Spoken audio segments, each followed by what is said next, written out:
श्रद्धा सहित दर्शन करने प्रणाम। तीर्थों को भी पवित्र करने वाले पूज्य संचरण सत्संग भगवत सिद्धार्थ माओ भक्तिमती माता बहनों सब संगत मंडली,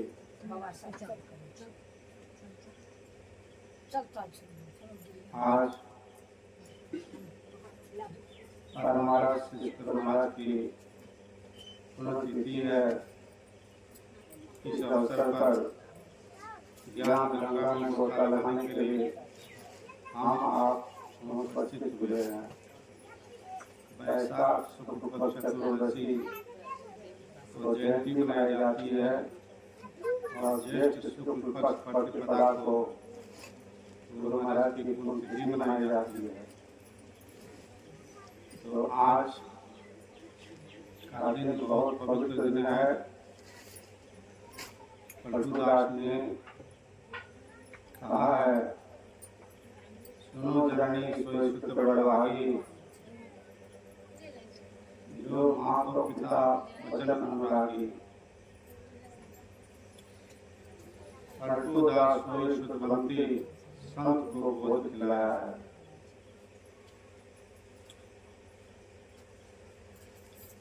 वह माता धन्य है जो अपने गोद में संत को खिलाती है, दुलार करती है, प्यार करती है। यूँ तो कहा गया है, मातृदेवो भव, पितृदेवो भव, आचार्य देवो भव। माता देवतुल्य हैं, पिता देवतुल्य हैं, आचार्य देवतुल्य हैं। इन सबों की पूजा आराधना अवश्य करनी चाहिए। वह माता धन्य है जिन्होंने ऐसे लाल को उत्पन्न किया है। पलटूदास सोई सुतवंती संत को गोद खिलाया है। लक्ष्मण को वनवास नहीं हुआ था, वनवास हुआ था भगवान श्री राम को। हम आप सभी जानते हैं 14 वर्ष के लिए भगवान श्री राम को वनवास हुआ था। तो भाई के प्रति कितना प्रेम। अपने बड़े भाई से कहते कि भैया आप जहाँ रहेंगे मैं भी वहीं रहूंगा। बड़े भाई ने कहा, तुम जाना चाहते हो अपनी माता से आज्ञा ले लो, क्योंकि माता का स्नेह अपने पुत्र के प्रति बहुत होता है। माता जितना स्नेह करती है, जितना प्रेम करती है, जितना प्यार बच्चे को करती है, पिता नहीं करते। चरणदास जी महाराज ने लिखा है, सौ माता सौ गुना सतगुरु के प्यार, मन से ती सेवन करे तनसु डांट। माता से 100 गुना, जिनसे 100 गुरुदेव, प्यार करे और गुण हरे चरणदास सुखदेव। पिता से 100 गुना विशेष स्थान माता का दिया और माता से भी 100 गुना विशेष स्थान ईश्वर परमात्मा का दिया और ईश्वर परमात्मा से भी 100 गुना विशेष स्थान संत सदगुरु कर दिया, जो हमारे अवगुणों को दूर करने में समर्थ होते हैं। लक्ष्मण की माँ उपदेश के रूप में जो कही है, रामचरितमानस में उसका उल्लेख किया गया है।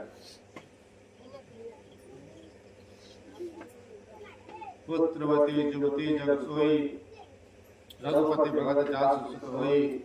न तरु बाँझ बरबाद बियानी, राम जुमुख सुते जानी। वही माता पुत्रवती है जिसका पुत्र भगवान का भक्त है, ईश्वर का भक्त है।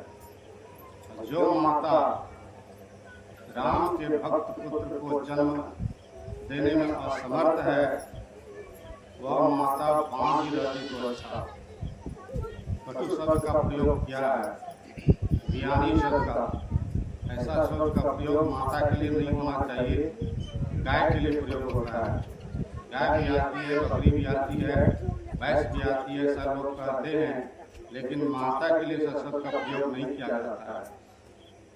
न करो बांझ बल बाज बियानी, वह जो पुत्र राम की भक्ति नहीं करता, ईश्वर की भक्ति नहीं करता, ऐसी माता बांझ ही रहती तो अच्छा है। धिक्कार है उस माता को जिसने की भक्त पुत्र को जन्म देती है। वह माता अवश्य धन्यवाद की पात्र हैं। ऐसी माता हमारे मंचा सिंह ओंकारानंद बाबा, वह माता अवश्य धन्य थी, बहुत ही सरल स्वभाव की। मैं आता था तो कभी भी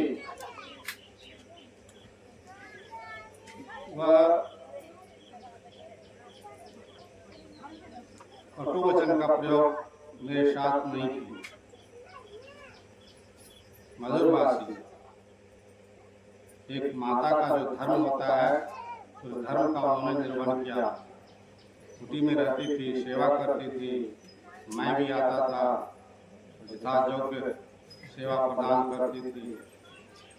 भूखे को भोजन देना यह जो माता का कर्तव्य है, गृहस्थ का जो कर्तव्य है, उसका निर्वहन करती थी। आज वो माता इस संसार में नहीं है, याद तो अवश्य आती है, क्योंकि उसके हाथ का बना हुआ भोजन ग्रहण करने का सौभाग्य प्राप्त हुआ था। वह माता अवश्य धन्यवाद की पात्र हैं, जो कि भक्त पुत्र को उत्पन्न करती है। ओंकारानंद बाबा जो मंचासीन है, उसकी माता हम आप प्रातः काल में सुन रहे थे कि जिस दिन गुरु महाराज की पुण्यतिथि थी, उसी दिन उसका नखवाल था। तो कितनी सौभाग्यशाली थी, हम आप सोच सकते हैं। आज वो संसार में नहीं है।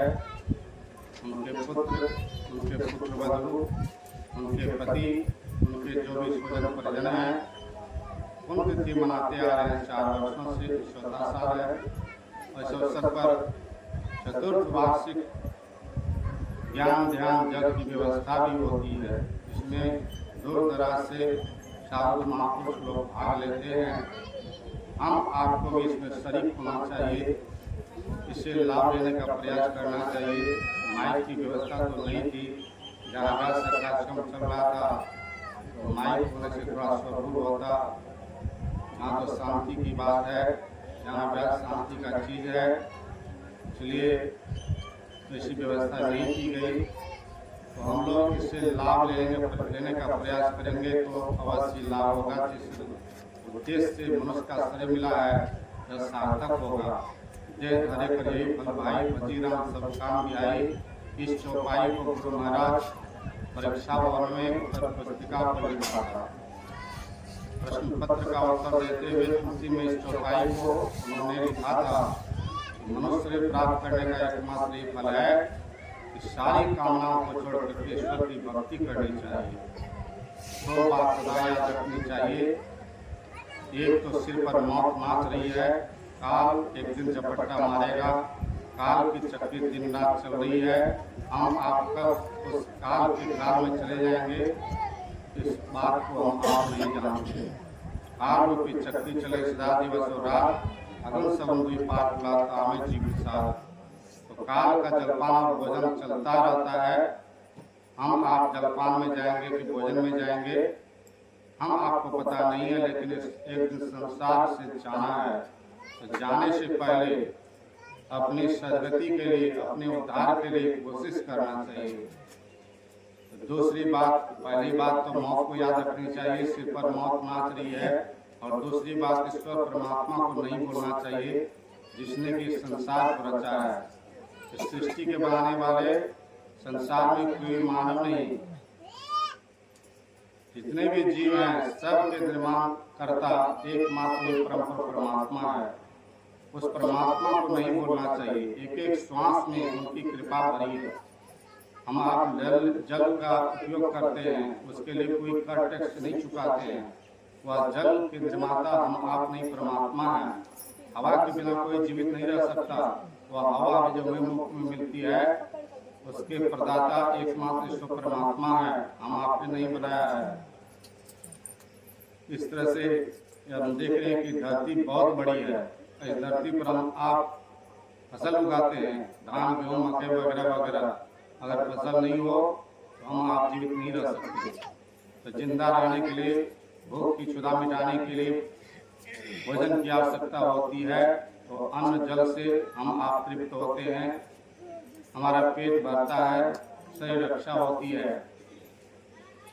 तो परमात्मा ने तरह तरह के फल फूल साग सब्जी आदि हम आपके लिए निर्माण किए हैं, हम आप उसका उपभोग करते हैं। यदि परमात्मा का गुणगान नहीं करेंगे, यशगान नहीं करेंगे, उसकी स्तुति नहीं करेंगे, तो परमात्मा क्या करेंगे?